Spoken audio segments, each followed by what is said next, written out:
Hadirin dimulakan Allah Ta'ala, kita duduk di sini untuk usaha satu saja. Bagaimana kita ini menjadi orang yang sukses. Itulah maksud kita duduk di sini. Penting apa enggak semuanya? Enggak ada orang yang ingin gagal, enggak ada orang yang ingin celaka, enggak ada orang yang ingin hina. Lah sekarang inilah kita usaha untuk itu, supaya kita jadi orang mulia, orang yang selamat, orang yang bahagia, orang yang barokah. Untuk diri kita, untuk anak cucu kita, keluarga kita, kampung kita, dan seluruh umat Islam di seluruh alam. Dan jalannya supaya orang itu hidupnya selamat, itu hanya satu aja. Kalau dia itu hidup mengikuti petunjuk pencipta alam semesta, penguasa alam semesta, penentu alam semesta, yang membahagiakan dan yang mencelakakan siapa saja, yaitu Allah Subhanahu wa Ta'ala. Jangan ada pikiran saya akan selamat dengan harta. Kalau orang itu selamat dengan harta, Qarun sudah selamat. Jangan ada pikiran selamat dengan kekuasaan. Kalau kekuasaan bisa menyelamatkan, Fir'aun akan selamat. Jangan ada pikiran orang akan selamat dengan teknologi. Kalau seumpama teknologi bisa menyelamatkan, ahli-ahli teknologi tidak mati. Jangan ada pikiran kedokteran mau menyelamatkan. Seumpama kedokteran bisa menyelamatkan, dokter-dokter tidak ada yang mati. Satu-satunya jalan menuju keselamatan hanya satu saja, mengikuti petunjuk Allah Subhanahu wa Ta'ala. Pertama kali mengenal Allah, meyakini Allah, bahwa yang berkuasa di alam semesta ini hanya Allah, yang menentukan hanya Allah, bukan manusia yang berkuasa, yang menciptakan manusia yang berkuasa. Insyaallah. Bukan raja-raja yang berkuasa, yang menciptakan raja-raja yang berkuasa. Ini sederhana ini kata-kata ini, tapi ini penting ini. Karena kebanyakan manusia itu dalam hati itu yang berkuasa itu raja-raja, yang berkuasa itu Amerika, yang berkuasa itu Cina, yang berkuasa itu Belanda. Itulah namanya kebodohan. Yang berkuasa itu yang menciptakan Amerika, bukan Amerika. Yang kaya itu bukan Cina, yang menciptakan negeri Cina itu. Yang kuat bukan para malaikat, yang menciptakan para malaikat yang maha kuat. La ilaha illallah. Asas pertama supaya orang itu selamat itu harus keyakinannya itu benar.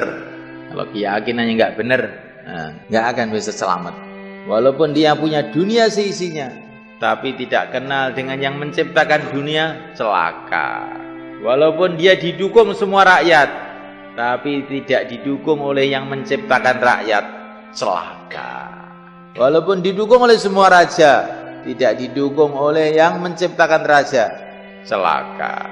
Walaupun punya dunia seisinya, tapi dia tidak punya hubungan dengan yang punya dunia, yang menciptakan dunia, mesti celaka. Pasti, bukan mungkin, pasti celaka. Cuman kadang-kadang itu dia tidak sadar kalau dia itu celaka. Seperti orang naik mobil di jalan tol mulus, dengan tenang-tenang dia gembira naik mobil, nggak tahu di depannya itu jurang. Saya aman, saya sukses. Tunggu sebentar lagi, bruk, wah sudah memet. Begitu juga semalaikat orang yang tidak taat kepada Allah, orang yang tidak kenal kepada Allah, walaupun dia ini sepertinya sukses, itu seperti orang naik mobil yang mau masuk jurang itu malaikat. Maka syarat kesuksesan pertama, keyakinan atas la ilaha illallah. Maka yang mulia baginda Nabi alaihi salatu wasallam mengatakan, ayyuhan nas qulu la ilaha illallah tuflihu.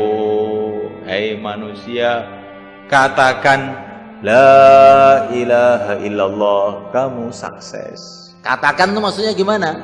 Yakini, maksudnya begitu. Tapi keyakinan itu dimulai dari perkataan. Maka berbicara itu penting.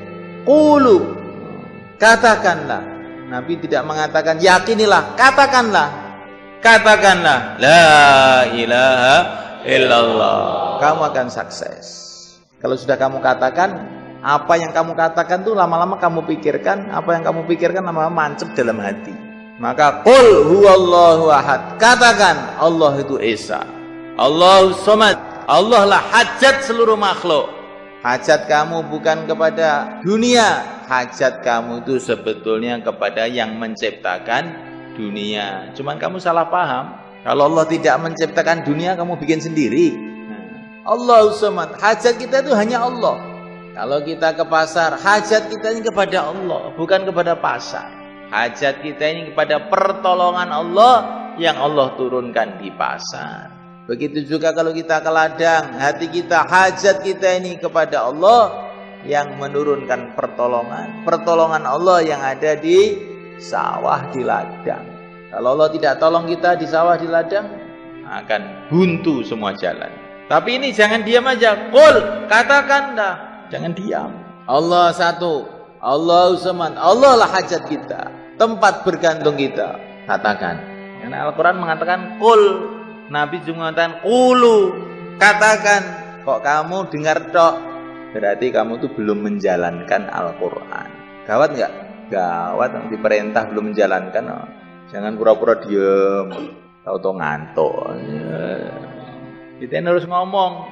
Lesan itu kuncinya hati, kata para ulama. La yastaqimu imanul mar'i hatta yastaqima qalbuhu. Wala yastaqimu qalbuhu hatta yastaqima lisanuhu. Atau kama qala Rasulullah sallallahu alaihi wasallam. Iman orang itu tidak akan lurus kalau hatinya belum lurus. Hati tidak akan lurus kalau mulutnya belum lurus. Kesimpulannya, kalau mulut lurus nanti hati lurus. Kalau hati lurus, iman lurus. Maka katakan la ilaha illallah. Yang berkuasa hanya Allah, yang menentukan hanya Allah. Panas bukan dari matahari, dari yang menciptakan matahari. Mati bukan dari penyakit, dari yang menciptakan penyakit. Loh, ini penting ini. Sehingga kita ini di mana saja hatinya kepada Allah.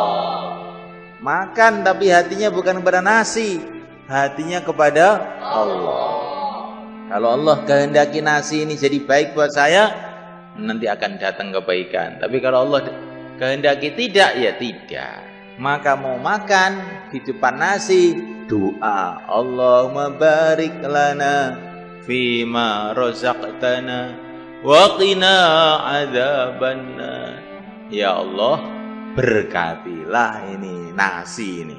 Kalau Allah berkati, nasi dimakan jadi seger, badannya kuat, ibadah enak, pikirannya lurus, ngaji paham.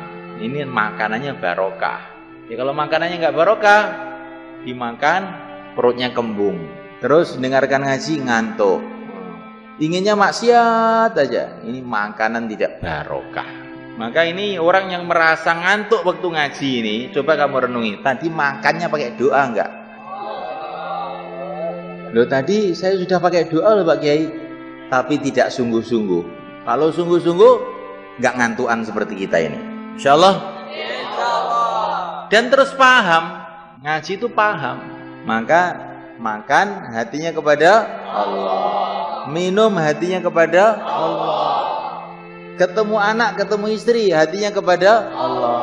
Assalamualaikum, semoga kamu selamat.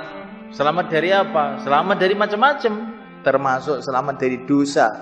Nanti kalau istri kita ketemu assalamualaikum, dia diselamatkan oleh Allah dari macam-macam musibah. Termasuk ngomel itu kan musibah itu mereka. Nah, masa perempuan ngomelin suaminya? Dosa itu. Nah, sebabnya apa? Sumbernya karena suaminya kalau ketemu nggak pernah mengucapkan salam. Hatinya tidak kepada Allah, hatinya kepada istri. Akhirnya Allah hukum istrinya ewek kayak bebek. Ya. Siapa yang salah?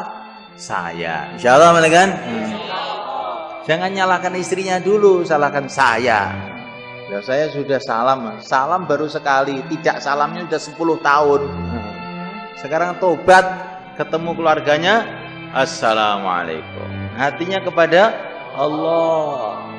Mau tidur, hatinya kepada Allah. Bismikallahumma ahya wa bismika amut, dengan namamu ya Allah aku tidur, aku bangun. Ya, hatinya kepada Allah. Ini adalah praktek iman itu seperti itu.